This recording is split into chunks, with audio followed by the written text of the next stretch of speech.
Hello, everyone, and welcome to another Sunday Talk within the Nine-Sided Circle. I'm your host, Noor Kyle, And I am her loyal sidekick, Mushtaq Ali. as always. So, whether you're here watching on YouTube or you're joining us live, welcome. It's so good to have you here. It's so good to spend this time together. And briefly, we will share that our raffle is complete. I have yet to make the announcement about who won, but by next week, I will have that and I will be in touch with the person who has won the raffle. And Yeah, they, right now we're arguing over which hat to put all the names in. I want to use a cowboy hat. She wants a top hat. We can't make up our minds. yeah. So we hope to be able to reach the person who won, and we will probably give it about a week to see if we hear back. And if not, we will move on to the next name poll. And that's how we're going to do it. So, that said, if you'd like to meet with us sooner rather than later, you can always sign up for a one-on-one or a two-on-one with us. You can send us an email. Our rates are reasonable. And of course, there is a discount for first-time sessions. We call them curiosity sessions. It's an opportunity for us to get to know you and you to get to know us. So those are always available. Get in touch with us via email about that. And you can also join our email list if you want to have semi-regular updates and to stay in touch with us off of social media. I know social media is not for everyone.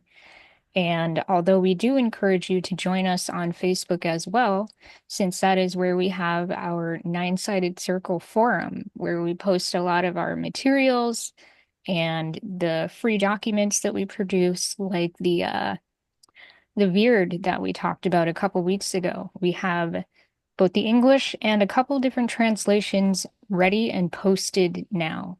And more coming this week. And more coming. We've had a lot of enthusiasm around people taking up the torch and adding to our translation project to make sure that everyone, if they so desire, can participate in saying the Veered every day in their own native language, the language that is most comfortable to them, so that you can really embrace the meaning of the words. And we're just hoping to make that accessible to as many people as possible. And lastly, if you want to support our work, of course, you can do the liking, subscribing, leaving comments, staying here on YouTube, and you can donate to our work. We have several options for that listed in the description, along with all of the other information I've mentioned. So, without further ado, let's get to our topic this evening. We are wheeling it back to the Enneagram, and we are going to be getting into the nitty-gritty of the Enneagram to the extent that we can. We find this to be a really valuable model for plotting out uh, the way that the world works, to put it in the most basic terms. So, Mushtaq, where would you like to begin? Let's begin with what Gurdjieff said about this. He referred to the Enneagram as the fundamental hieroglyph of a universal language. It's a little bit more complex than the title we used, but that's what he said. And so, who here knows what the word hieroglyph means? We're going to take a stab.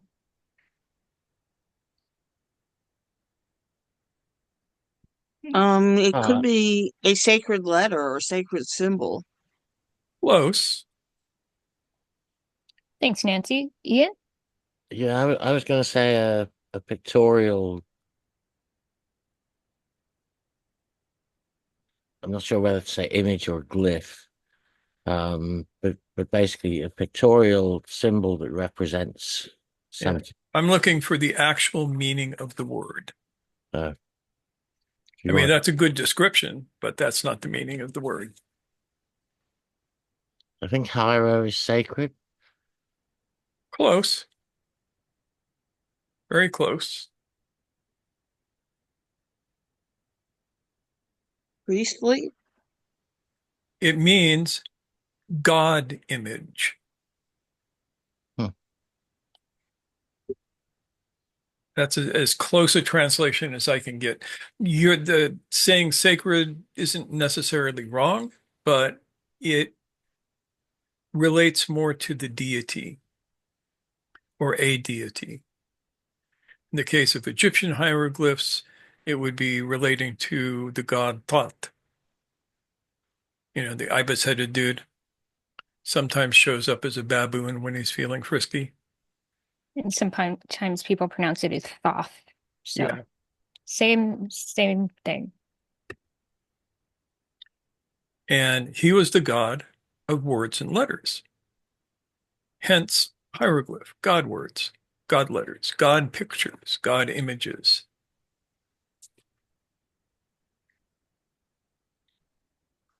So, we've talked ad nauseum about the Enneagram over the last 6 years.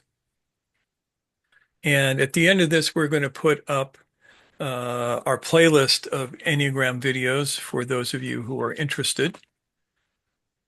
So you can actually learn the functions of the Enneagram, or at least some of them. But this is not tonight's conversation. We're not going to teach you how to do the Enneagram. We're going to talk about why you would want to learn. And that's a whole different ball of wax. What do you think, Nora? Why would they want to learn? Hmm. It is a very good way of simplifying what is inherently deeply complex. It's a way of wrapping our brains around something, the universe, we could say, something so much bigger than we are. There's no way that our understanding could encompass it all. But this is a way to begin to break it down into understandable chunks, understandable symbols. And the symbols take the form of movement through this universal hieroglyph. So that's where I would start to talk about it.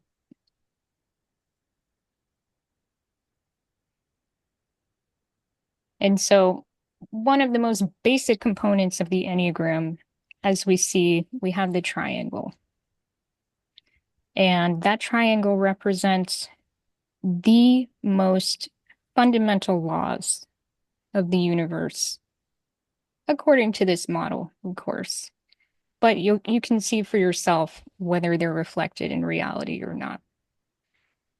And these three energies, these three laws are, well, as Gurdjieff calls them, wholly affirming, wholly reconciling, and wholly denying. But they have other names, don't they, Mushtaq? Yes, you can call it active path. What is it? The active force, the passive force, and the neutralizing force. Yes, and I used a different order, but the fact is the order is in flux. There's no sense of them having a specific order, but wholly affirming would be considered active. Wholly denying would be considered passive.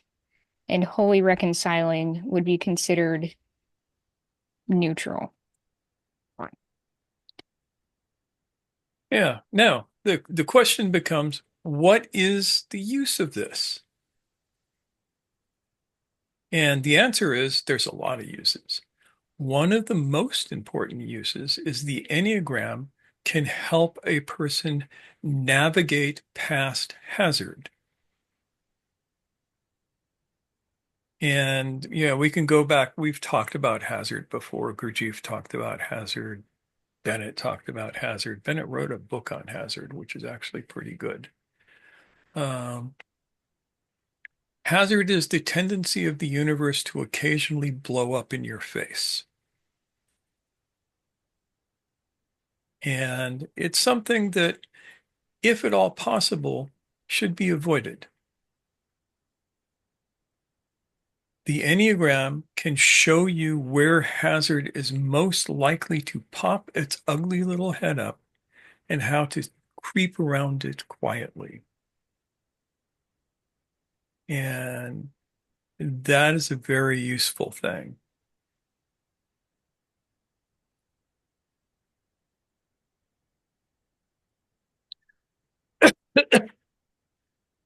What else can we use it for, Nor?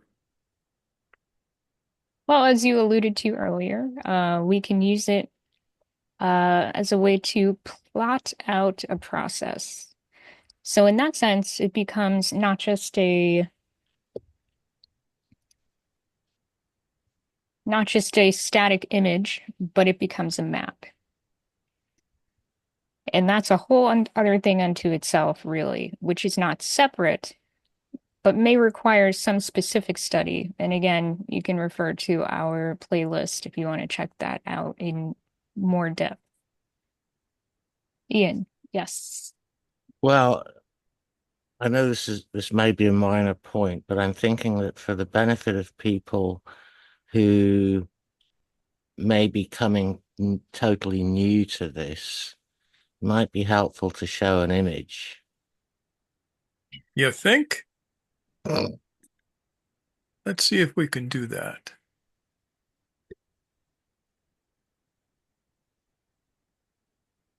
James has got one on his shirt. We could start there.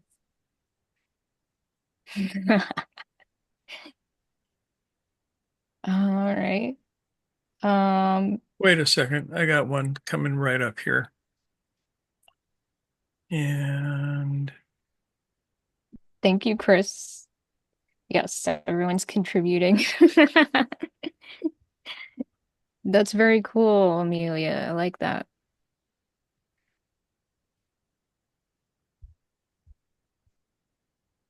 okay, image coming right up. There we go. Let me make it bigger. Okay, this is a great example image of this. Great.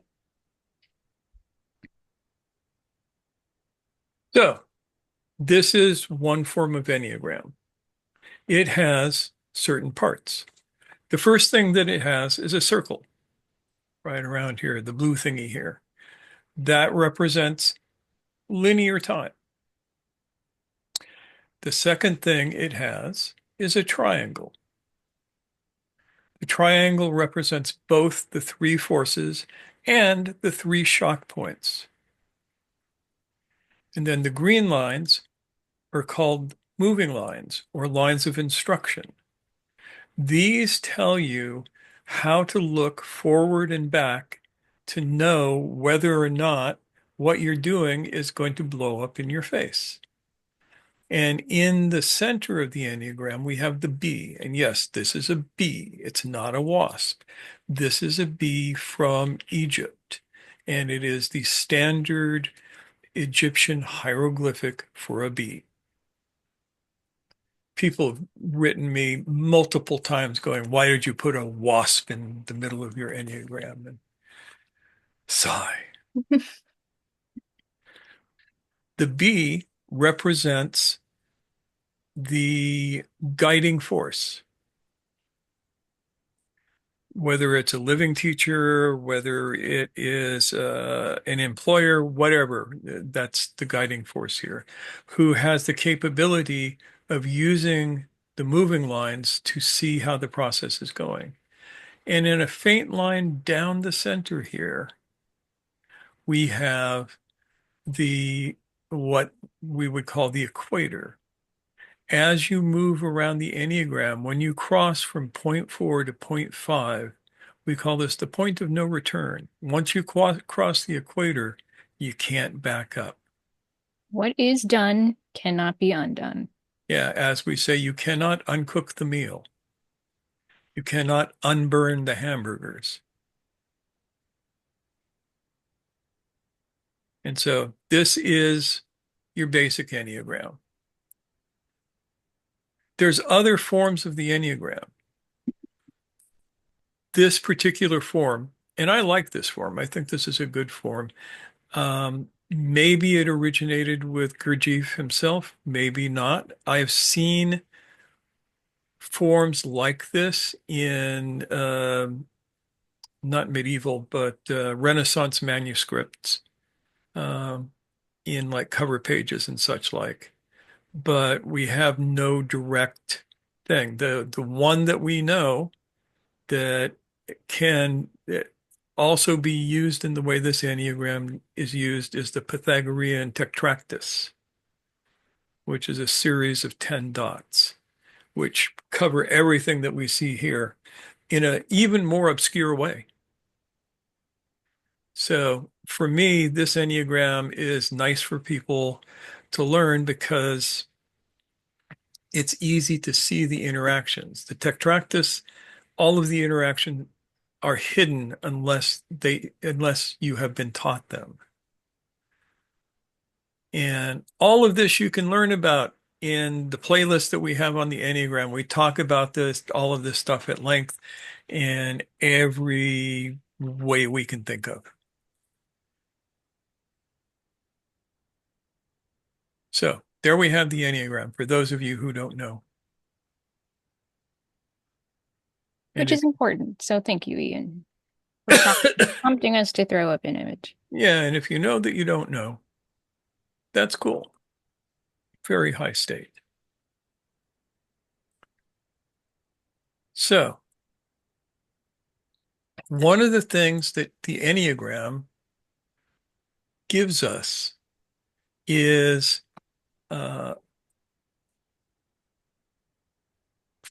an understanding of processes that maintain themselves by self-renewal. This makes the Enneagram applicable to living organisms, organizations, and other systems that are syntropic rather than entropic. You understand what that means?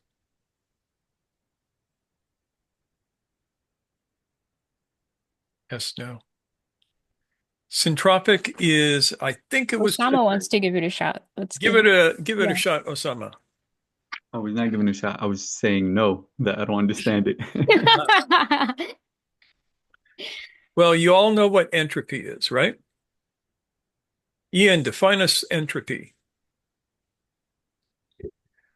The tendency towards disorder.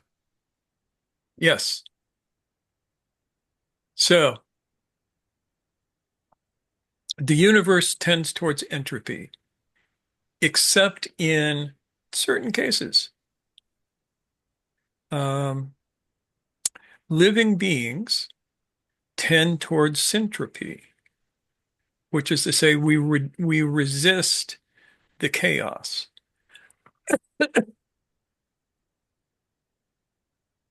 So here you have a living thing. Let's say a carrot. It's growing in the ground. It's having a great time. It's minding its own business. It's getting ready to make seeds. Somebody pulls it out of the ground, and then they leave it there. Sad. Yes. And then the carrot dies and it rots. It goes into a steady state eventually. Everything within it that produces the energy of life dissipates and the carrot rots into the ground. So it is for us, right? Right now, we're all alive. We are moving away from entropy as much as we can. And, the fact that we are not going to win that fight totally doesn't mean that we aren't going to do the fight. So, One day the fight ends. yeah. Also true for all of us. But while the fight is going on, we move away from entropy as much as we can. And yeah, you can talk about getting old and all of that kind of stuff. I I can see the entropic factor in that, but I still see the syntropic factor. Because I may be old, but I'm not rotting away. You can ask Nora, I don't smell yet.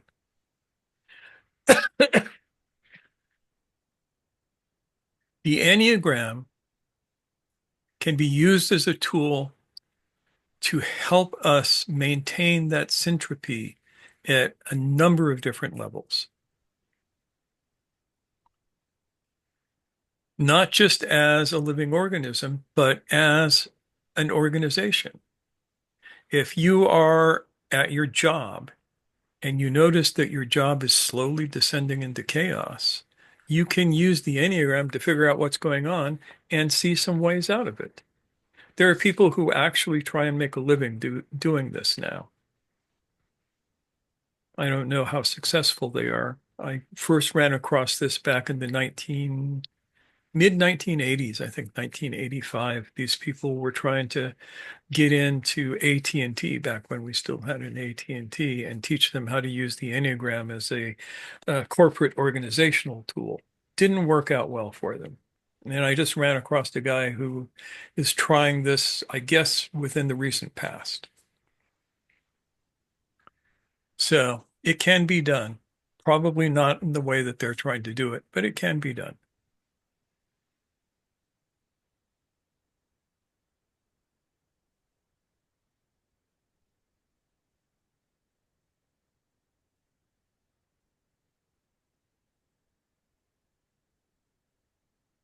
So the Enneagram is organized around three distinct processes. And we mentioned that the active process, the passive process, and the neutralizing process. That we also express that as function, being, and will. And the Enneagram incorporates the interdependencies of these processes and helps reveal the ways they interact in various situations. The most important thing about this is the Enneagram is not static. Gurdjieff said that the Enneagram is living, it's moving. A static Enneagram is a dead Enneagram. That's a good way to put it. Yeah. Yeah. And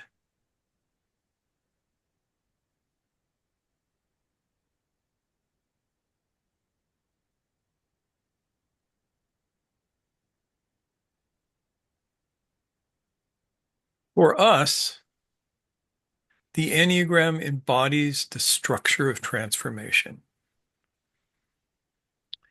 We use the Enneagram, for instance, to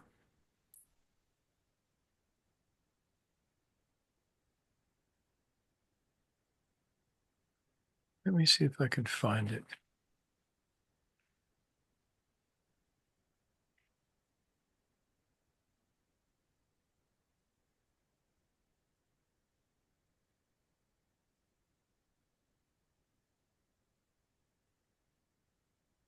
What kind of thing are you looking for? I was looking for the Enneagram of the work.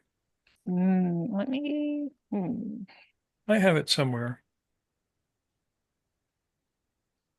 but I don't have it here, and I'm not going to spend a lot of time looking for it.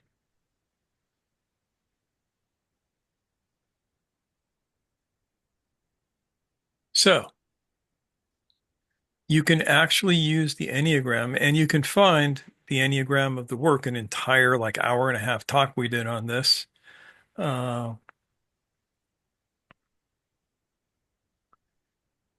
in the playlist.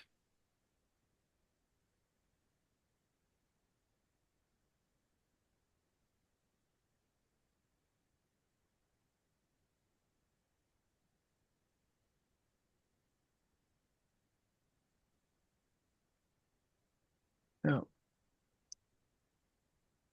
no easy luck on that.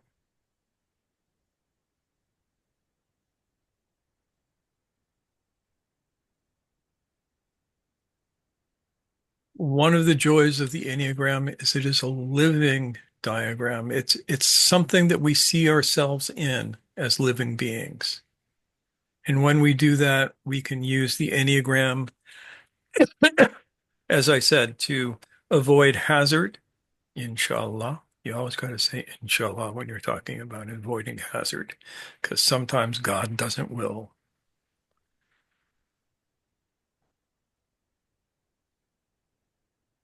And I should also say that, as I've intimated, the Enneagram predates Gurdjieff. There are various groups outside of Gurdjieff groups that have knowledge of the Enneagram. Most of them keep it well hidden, um, but it's there.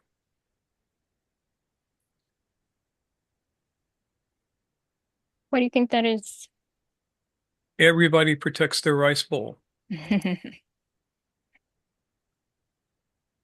nice to have the secret stuff, and people have to come to you and beg for it.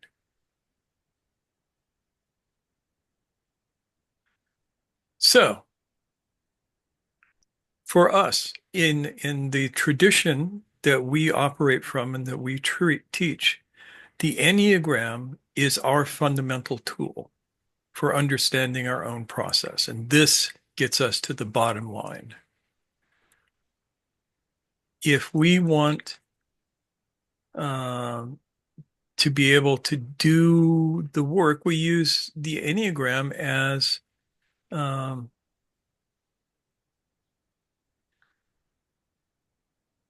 use it like a pocket calculator so that I don't have to do the math in my head. We are taught to visualize the points and the lines and to understand the interaction. So when a situation comes up, we ask ourselves, first, what are the shock points of this Enneagram?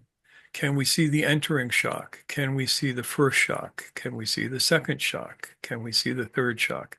The entering shock is the zero shock. So that's the triangle.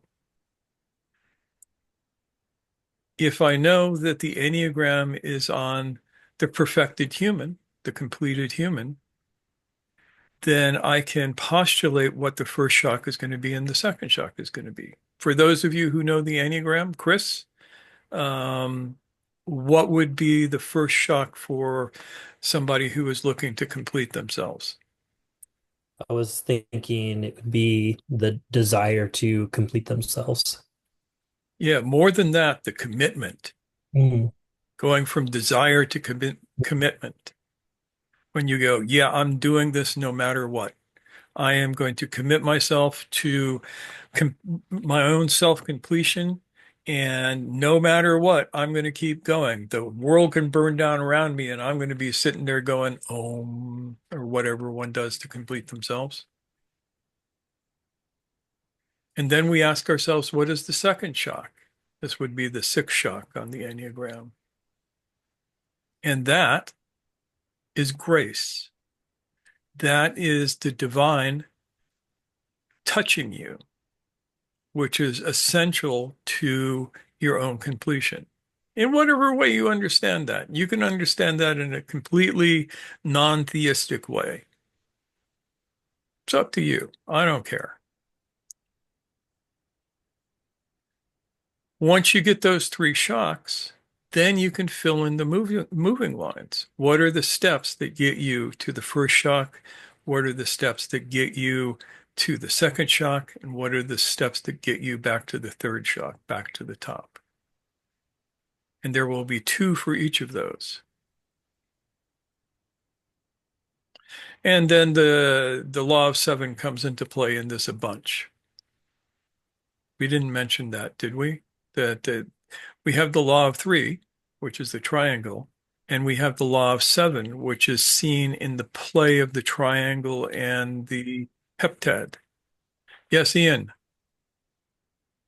Maybe I missed it, but you started with the zero shock. The zero and the nine are the went, same point. no, but then you went to point 6, but I don't recall. No, you I touched about on point three first. 3. Yeah. 3 was the commitment thing. Oh, I thought the 0 was the commitment thing. No, 0 is the idea. Zero is Yeah, what what starts it. yeah. Kind of the inspiration moment that Yeah. gets you started on the process to begin with. Chris, were you going to offer I something? was gonna say I'm with you, Ian, when I was responding to your question, Mushtaq. I thought we were talking about the entering. So I think Yeah. that's Well, yeah, we're that's what you were talking about was the entering, but I was already up on three. yeah, yeah. Yeah, I just thought it was important to clarify that. Not at this moment. With the three and Confusion the is good. six, like the what you've talked about before, Mushtaq, of the diligent, from the diligent to the faithful, from Yeah. the three six. So the faithful, letting go and letting God, at that point. Yeah. Yes. So RM is saying 0 is inspiration, point 3 is action. I would also say will.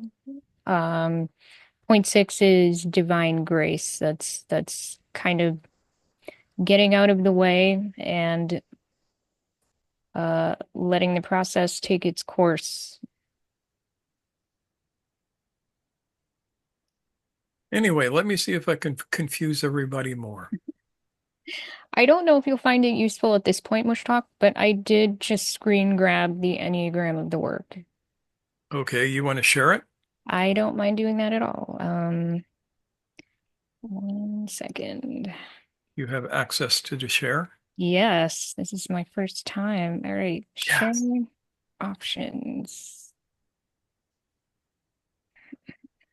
You have to have the image open on something on Okay, your computer. let me make that happen.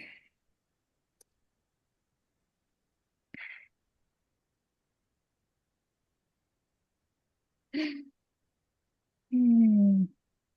I'll fill some space and say that it was helpful for me to read in the Enneagram studies the um, idea of the function being the circle or linear time, like we're talking about going through the Yeah. process, the being the shock points or the source points, and the will being the moving lines, so we can move Yeah, our and way that's a good up. way to look at it. That, by the way, there are two books I recommend on the Enneagram, the real Enneagram, the Enneagram of process, not the Enneagram of personality. And those are Enneagram Studies by J.G. Bennett, excellent little book. And the other is The Intelligent Enneagram by Blake, who was one of Bennett's students and who gets my vote as Bennett's successor, if there is one. Yeah, I will definitely second the recommendation for Bennett's book.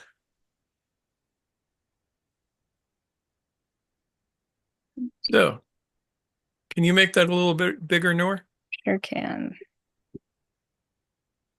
There we go. So, you see here the experience of awakening is both the 0 and the 9. So you get the idea that there is this thing called awakening.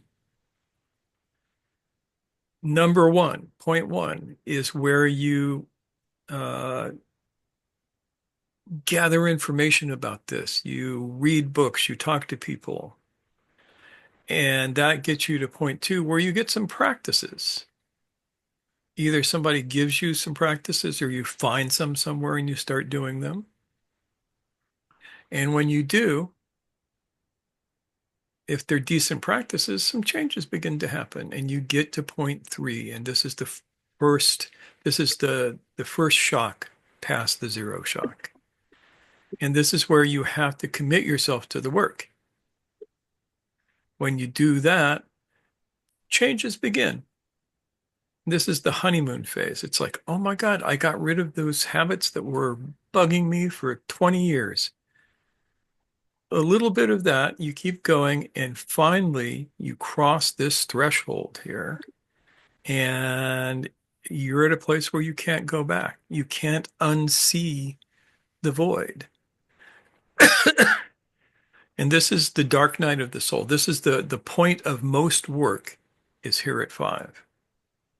It's where you take the will that you really initiated at point 3, and you are making sure that you stay the course, that you are really leaning into your commitment, even when it's hard, even when you feel discouraged, or perhaps even a kind of disappointment that things aren't going as fast or as easily or as excitingly as you may have fantasized about. Yeah, and this is where God says, "All right, bucko, put up or shut up." And if you put up, if you surrender to it, you get to the 6th point, and you get past the 6th point. And this is where you connect to the grace, to the universal energy, to that which can power you through. 7 is experiencing the unconditioned self. 8, for the a lack of a better term on this one, we called it non-dual awareness. And then you're back to 9, which is the true experience of awakening. That's one way to use this to guide yourself. There And are literally thousands of ways, and this is one of them. yes, and as we know, it doesn't stop there. It continues to go around as you complete one cycle of whatever it is you're doing, and it leads you right into the next because as human beings, we're not done until we're dead. And even then, You're agnostically probably speaking, we don't know what happens after that. not. Yeah. So it may very well continue after that. Who knows? So the process, as we choose to imagine it here, it's important to understand that 9 is not a stopping point. Nope. 9 is the stepping off until to the next Yeah, because 9 layer. Yeah. is also 0. So, Yes. Okay, let's get rid of this for a second. sure. All right, stop share. There we go. So, the other thing that we can know about this process is that the Enneagram consists of 3 different processes, all working in harmony. Because at every shock point, something new has to enter. And without that something new, the process falls apart and it goes into chaos rather than syntropy. When we talk about the Enneagram of the kitchen, which is a video I recommend that you watch, we go into this in infinite detail. The first shock in creating a meal for the community is the food has to arrive at the kitchen. If the food doesn't arrive, there is no meal. The food comes from an entirely different set of processes. It comes from the process of growing the food. It comes from the process of harvesting the food. It comes from the process of shipping the food, wholesaling the food, retailing the food. All of these processes get it to that 3 point of the kitchen of the food arrives. And when the food arrives, it has to be the right food. If you were planning on making eggplant parmesan and they showed up with tomatoes and pasta, you ain't going to make the eggplant parmesan. And your process falls apart. The next shock on the Enneagram, if we were looking at the process of feeding the community, the 6th shock, after the meal is cooked and prepared and ready to go, the 6th shock is the community enters. If the diners are not there, there is no meal.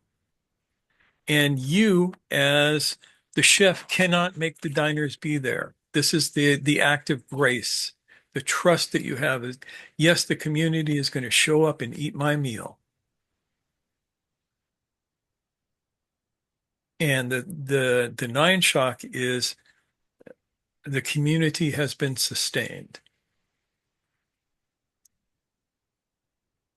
So that's the other thing to know about the Enneagram is that uh, it is not a closed system. No syntropic system is closed. They're all open, if that makes sense. Closed system always moves to a steady state. But human beings are not closed systems. Uh, I don't even know that our planet is entirely a closed system, but we might as well assume that it is for the moment. But we are not closed systems. Is this making sense so far? Yeah, I'll just comment that I mean our planet definitely is not a closed system because it relies on the energy from sun. Excellent point. Yeah, without that, we fall apart.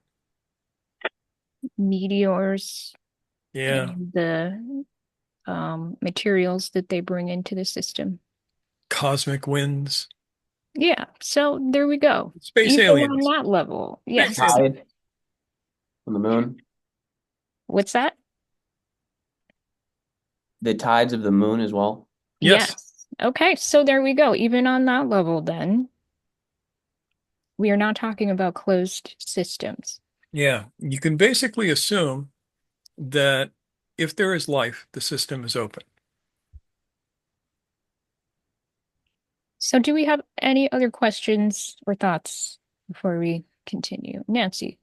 Yeah.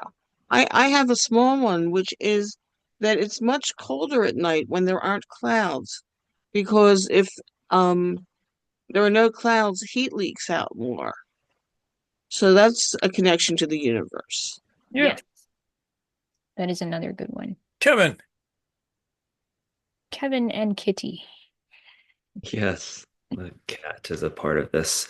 Um, I am wondering, I know Chris touched on this a little bit, but I'm wondering if you could expound a little bit on the relationship with function, being, and will. I think I have that right. Yeah.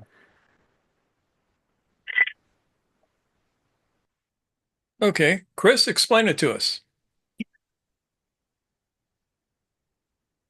Yeah, Kevin. So think about the kitchen. It's like the best example. So like functionally, there's like a linear like process that you have to go through for making the meal and serving it and everything, right? That's that functional part. The I think the part that is maybe the hardest to grok is the being part, being the sources, because it's like what Mushtaq was just talking about before, the food has to enter, the community has to enter. These are the sources of the process is the being, and then the will. I like to think about the part in the Enneagram studies where it talks about like the chef or the person cooking the meal. They have to be thinking about everything that's happening. So they're move in their mind, they can move like, forwards and backwards in time. And with their will, see, okay, this is what needs to be happening at a later point. Further beyond the point two, I can go over to point four in my mind and think, okay, this is what I need to be working on. I need to hold this in mind to make sure that it goes well once I get to that point. So it helps you to skip ahead or backwards as you need to. I don't know if that doesn't answer your question, maybe just say a little bit more about what you're thinking about. Yeah, that's a very good answer, though. That was very helpful. I guess I was trying to map it onto the three forces Mhm. and trying to configure what the relationship was between the active, passive, and the neutral. But what you offered was, I don't know, makes it easier for me to connect to. Good. Chris, did you ever do any Enneagrams on regenerating Sonora? I do them all the time. I was wondering, one of these Yeah. days you're going to have to write a book about that. I'm going to nag you until you do. Okay, fair. Yeah, thanks. That's a good challenge, Mushtaq. I appreciate it. I can tell you that in my own field work that the Enneagrams have been incredibly helpful and something that with like a little bit of practical use, a whole group can get involved in and into it, which has been fun. Yeah, every time I see the next iteration of what you're doing, it puts a smile on my face. The only Well, thing you thanks need is more cowboys and more aliens, or alien cowboys. That's or even. the iterations, I think is a good point because that's what's happening. It's like an evolving process. When you talked about the fact that it's about renewal and about evolution, I mean that's the Enneagrams are certainly a huge tool in that Yeah. process. So I think about you guys all the time and with a lot of gratitude. Cool. Thanks for adding your thoughts in on this. Hi. All right. So, our particular path uses the Enneagram as a tool for charting our course. It's like our sextant. And we ideally learn it so well, it's almost intuitive. And so, Chris has this big multi-year project that involves a lot of people, and it becomes a tool for him to know where he's going in the right direction and what could be a danger, what could screw things up. Um, we have enneagrams of the nine-sided circle, which is an enneagram itself, so that we have a sense of where we're going with this. And an example of that is our last few talks, which have changed their tone just a little bit. And we're revisiting certain materials, but in a different way to uh, move from when we hit the 0 point along the Enneagram again. We're like on the third spiral of this particular Enneagram. And many strange things will happen. Is that ominous? I'm just gonna say good strange if we can help it. Yeah, good strange, but strange. Yep. I was going to say exciting. Yeah, that Exciting. too. That's Yeah. another good word.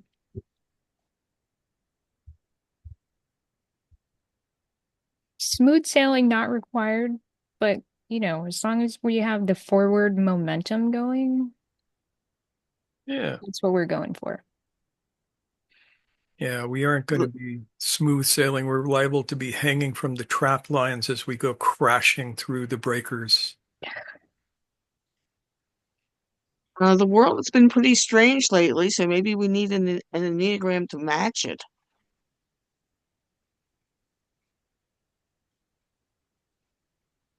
Yeah, we could definitely do that.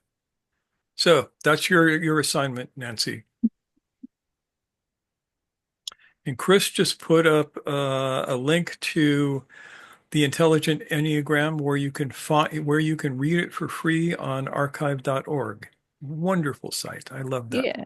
So that's by Anthony George Edward Blake, if you want to give that a Google to the people who are not with us live. The Intelligent Enneagram, Anthony George Edward Blake, published by Shambhala. Yep. And a most interesting book.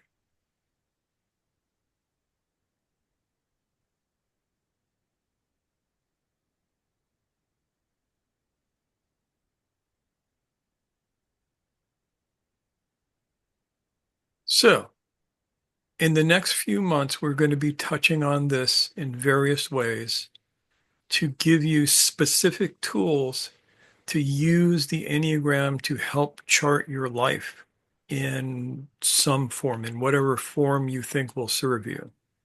We aren't going to tell you how to do it, or we aren't going to tell you what to do. And there's a biography of Mr. Bennett. The title is, I don't tell people what to eat, I tell them how to cook, or something like that. It has that sentiment. Written by one of his sons, whose wife seems to hate us for some reason. Yeah.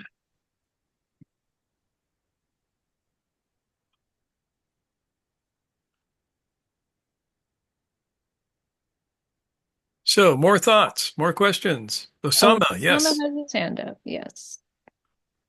Yeah, this is right on time for me. I just came down from upstate New York where we me and some people that I knew and some that I didn't know. Uh, we just hanged out in a cabin uh, celebrating New Year's Eve, which was amazing. And there was a first of all, it was an experience that I've never experienced before. Like it was absolutely powerful. It was just music. There was just music everywhere, every day, every second. There was just music, sound, and humming. After like the third day, there was a hum within the cabin itself. You can hear it. You can wake up and hear the hum. Um, but during these, I don't know what it, like kind of jam sessions, I guess. I don't know, like mini semas. um, I would like step out and like observe what was happening. And it's like it starts with this little subtle whisper that somebody would hear some kind of rhythm or melody and they would start it. And then randomly a second person would catch that melody as well or rhythm. And then the third would jump in. It was seven of us. And at some point when everybody kind of joins in, mind you, we're not like sitting waiting for it to happen. It's just like kind of spontaneously happens. Um, when everybody joins in, there's a moment of almost like disbelief of like what is going on? Like people would laugh, right? Like, wait, what are we doing? Like what's happening? And there's this skepticism, this laughter that comes in, but one person keeps it going, keeps that rhythm going. And in that moment, it just whew, it settles. It's like or takeoff almost. And I was wondering, like just coming back, I was like, what what just happened? Like, and I think the Enneagram would probably be a tool to dissect, not to I don't know, maybe dissect is a good word, but like so that I'm not fantasizing or romanticizing the experience, but actually find the points within the experience um, that actually move the needle for us to go from a space of silence, which is absolutely profound, to a space of being showered with sound and humming and vibrations. Um, and that point of skepticism, I guess, seemed like the point of no return that is on the Enneagram. Um, because it seemed like it's just right around the corner that we were able to um, lift off.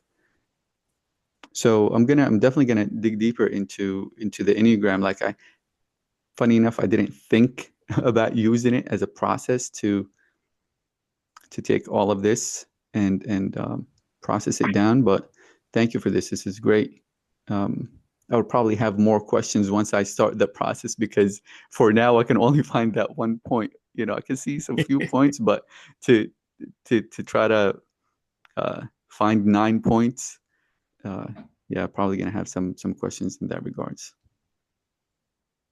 It Yeah. Thank can you. be a fun puzzle, but I just want to say, you mentioned not romanticizing. It sounds like it was very romantic in its way.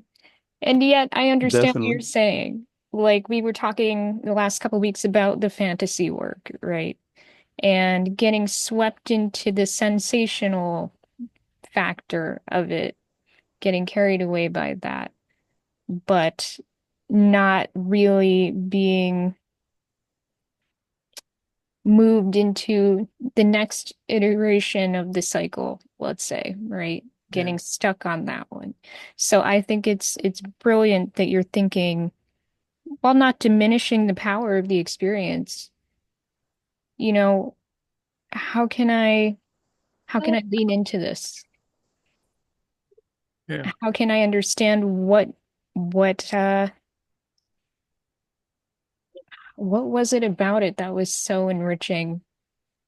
And how can we feel more of that in a way that is going to allow you to savor it in an even more conscious way? Yeah. Yeah, Kevin says, Osama, sounds like you stepped into a temporary autonomous zone. Not sure if you're familiar with that, but that sounds like the cabin, the experience of all you being together. You created this particular environment in which you all were collaborating in creating this magical experience for one another. Yeah. And here's the thing.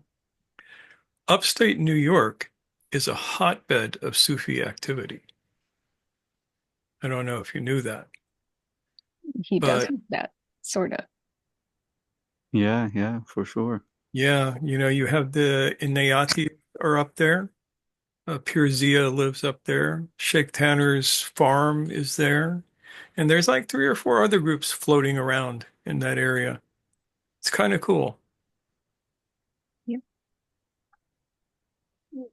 Mom. Cool.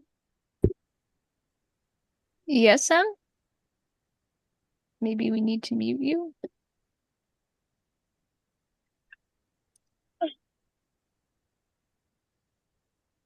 So back to gallery view for me. Ian, yes. Yeah, one of the things that what I Osama was talking about reminded me of is just recently I've been watching a whole bunch of music videos, starting with a phenomenal female bass player called Mohini Day, DEY, um, who's quite astonishing. But she's been working with a guy called Darwin, where it's a capital D and a capital W. I don't know much about it beyond that, but he's got a he, he's got a lot of videos on YouTube showing, in particular, his most recent album, which features Mohini and also some other really first-rate musicians. And there's a guy called Simon Phillips, I think, who's their drummer, but he's also their producer. And so I've been watching these videos and people talking about the process and so on. And it occurred to me you could do basically the same kind of Enneagram that you have of the kitchen with music production like that. You start Absolutely. with the idea, then and you get some things together, and then you need the musicians to enter into it at point three. And then you go through the hard work of actually recording everything. And then you get the finished product and you need the audience and blah, blah, blah, blah. And I think it's a very interesting how similar it is to the process of the kitchen, and yet in such a different field.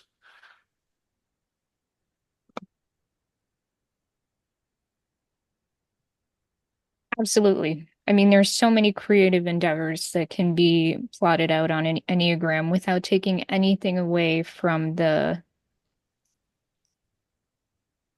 all there is to savor about creative work. And of course, it supports the struggle that sometimes comes with creating art as well.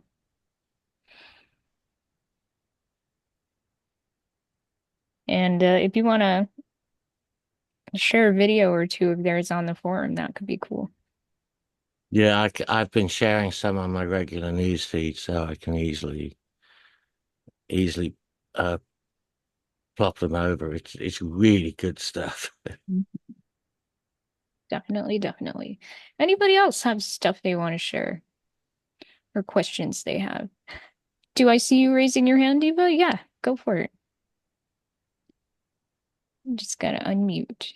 There you are. I couldn't get it unmuted, and I can't figure out how to use the little thing that That's has the okay. hand raised. Anyway, I just gotta say, because it's just on my mind, what you're talking about, the process with the Enneagram about how something starts and then continues is exactly what I do in astrology.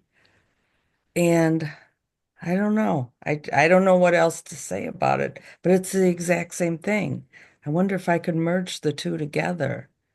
And Likely, you I could. do not do the modern astrology that I know is like all watered down and not doesn't have the power. I do the Hellenistic astrology, which is from way back. Fascinating, Diva. I look forward to maybe us talking about that together. Yeah. Yeah, but thank you. Yeah, you should just like Osama's thinking about doing, just kind of playing around with it, seeing what might be able to make itself clearer just by puzzling it out.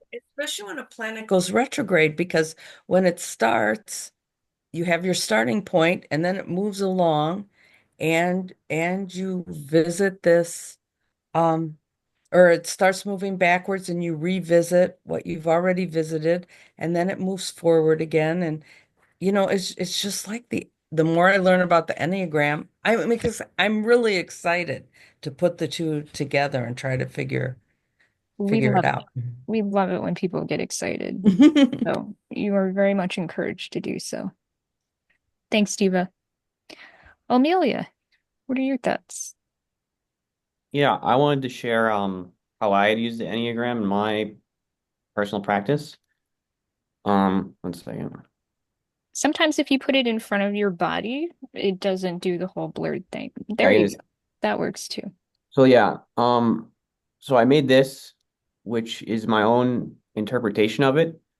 And because when you try to explain it, it can get pretty verbose with the language you're using, like what each point means. Mhm. So I kind of came up with my own system of symbols, basically inherited from different like magical traditions to make a very concise language that kind of explains at least one way of interpreting how it's laid out.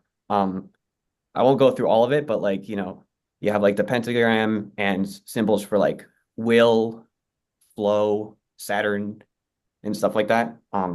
Yeah, that's actually quite cool. And you said you created that it's like a work of art there that Yeah, you it's just an SVG that I drew. But yeah, I can share it awesome. in the form for sure. Sure. Feel free. Preferably with at least a generalized explanation of what all of them mean. I can definitely add that in, yes. Yeah. Yeah, so I mean, even from just these snippets of what people are doing with the Enneagram, you can see there are so many ways that people are already using it, thinking about using it, and we've done so many as well that the possibilities are wide open. Nancy, did you have something you wanted to share? Yeah, this is pretty abstract, but the Enneagram gets on my nerves a little bit because it's symmetrical left and right, but it's not symmetrical top and bottom. It's, is there a reason for that, or did it just happen to shake out that way? I think it just happened to shake out that way. And it also, when you look at an image of the tetractys, it's in a triangular form. I Mhm. Mhm. suspect that this was done to preserve some element of that. I would Okay, guess, and uh, sorry. and the other thing is that you mentioned, I started talking about a weird Enneagram experience for a weird world. And you said, well, that's your assignment, but I didn't know if you just meant unpack that or something else. Yeah, unpack that. Tell us about it. Write it up. If Share I it can up. figure out what I meant, I'll do it. Okay. What a Okay. deal. Yay. Yeah. Amelia, you had a thought? Yeah, I was gonna say the fact that you can't reflect it up or down, I think it's literally a product of it not being reversible. Mhm. Because Good you point. could, it would be the same up and down. Yeah. Rat says 936, then 1 divided by 7. Repeated fraction gives the other shape. Yep. When you divide 1 by 7, it gives you a recurring decimal, which is 142,857. Oh, I see. Yes, 936 gives you the triangle, and then Yeah. yeah, the And the weird yeah. thing about that is if you add two of those together, it gives you the same recurring decimal starting at a different point. And that goes all the way as you keep adding them together until you add the seventh one, and then the decimal becomes 0.99999 off into infinity. It's very weird. We talk about it at length in some of the other videos. Yeah, I think This we is my linked way of that at one time. encouraging you to go back and watch those other videos because they will give you a solid grounding in the Enneagram of process, or as I like to think of it, the real Enneagram. Yeah. You will notice that we have not really mentioned the Enneagram of personality at all, and that is deliberate. Why is Yeah, that, Mishtak? because It's irrelevant. it's irrelevant. It's static. It is not dynamic in the way that Gurdjieff talked about dynamic. It is something that some people made up out of some fragments that they got. And um, I find it of very limited use. I know a lot of people rely on it for almost everything, but I'm not one of them. Yeah.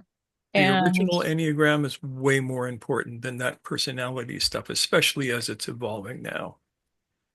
And even when we do engage with the Enneagram of personality stuff, it's always within the context of creating movement rather than keeping ourselves stuck and stagnant in whatever one might take at face value from these descriptions of a personality type and all of that. Yeah. Mr. Gurdjieff talked about that, what became the Enneagram of personality as the chief fault or the chief feature. Chief And fixation, the even. points of fixation. Mhm. It is an entirely negative thing that people have taken and put lipstick on. And, while we can take into account that Gurdjieff tended to be a hard ass and had a lot of critiques for everybody, we appreciate that approach in that it shows us where, there's always the opportunity for growth. Where might we find it? That's where we can use the Enneagram as a strategy for discovering where there might be the flexibility for growth. How can we seize that and work with that? Yeah. And I forget who said it, but somebody said, if you keep someone a slave long enough, they will start decorating their chains. And for me, that's what the Enneagram of personality is. It's decorations on your slave collar. Mm, I think that's a fair assessment. All right, so we do have a question in the chat. RM asks, do we need an instructor, i.e. the B in the middle of the Enneagram in all of the process? So that's question one. Do we need that person, that being, that influence in the whole process? Yeah. And the answer to that is no. Okay. The whole point of the exercise is that you become the bee yourself. You learn how to look down the moving lines. You learn how to choreograph the process so that it comes out well. Yeah. Yep.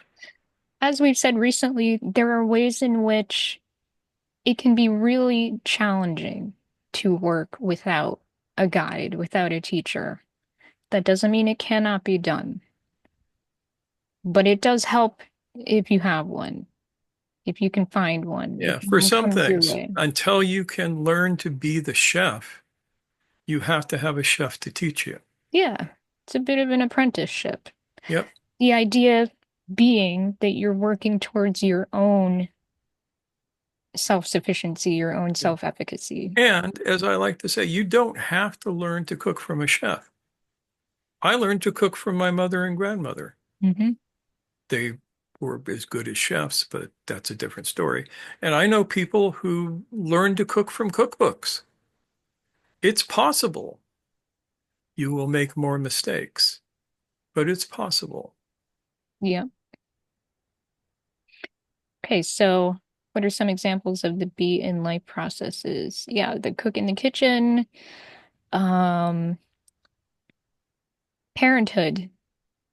It could be something as simple as getting your child ready for school. Your child, their journey is going from waking up to getting on the school bus, or you driving them in your car and arriving at the door. You, as the parent, you're going to be thinking about all of the moving parts involved in that. That puts you as the bee in the center. How do you align everything in such a way that everything happens in its right moment, in the right order, to end up with your kid at school? Yeah.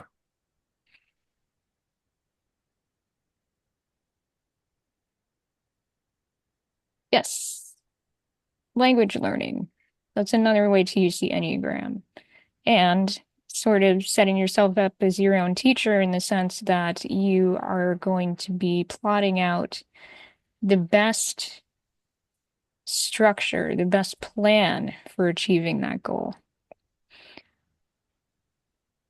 But you could also, as Ian said, have a service do that for you. The service serves as the bee. They have their, the structure of the assignments and the lesson plan and all of that plotted out as part of their service. It's automated. You just go through it linearly, and there you go. Yes, Chris, be the bee. Yeah, and talking about an online service, I think not that I've used any of them, I've just really seen the ads, but um you can get information about pronunciation, but Mhm. I think it is difficult to get from any other source. Yeah. Other And other than, other than watching TV shows in the language, so that's a which is pretty difficult because even though I've recollected a certain amount of my German and French from watching TV shows, it often moves too fast for me to recognize everything that they're saying. yes. And I think you made an excellent point in allowing us to think a bit outside of the box where a language learning platform could serve as the guide in a process. Yep. Yeah. Coming to Nancy's question about would DNA and RNA and such be the beef for a cell, I'd say absolutely yes.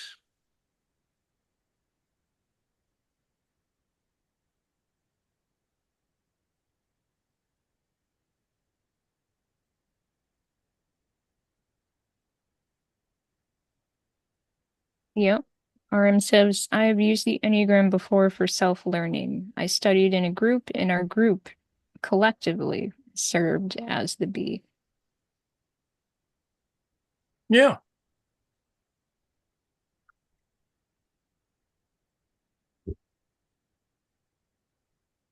Excellent. All right. Any other thoughts? These are all excellent ways of us getting outside of the box. Okay. Wish talk. Do you have anything else you might like to add? No, I think that we should wrap it up. All right. It's dinner time, at least for us. Yeah. Okay, Brady Bunch mode. One sec. There we go. Brady Bunch mode. Well, thank you so much for being here with us, everyone, whether you're, hanging out with us live. Really appreciate it. And yeah, we'll get back to you on the winner of those 3 free sessions. But in the meantime, we hope you have a wonderful week. Take good care. Hope your new year is off to a good start. We are having a wonderful time in these first few days. We're feeling very inspired and have lots to look forward to, God willing, in the year ahead. So we can wave to each other, wave to everybody watching on the replay, and we'll see you again soon. Bye.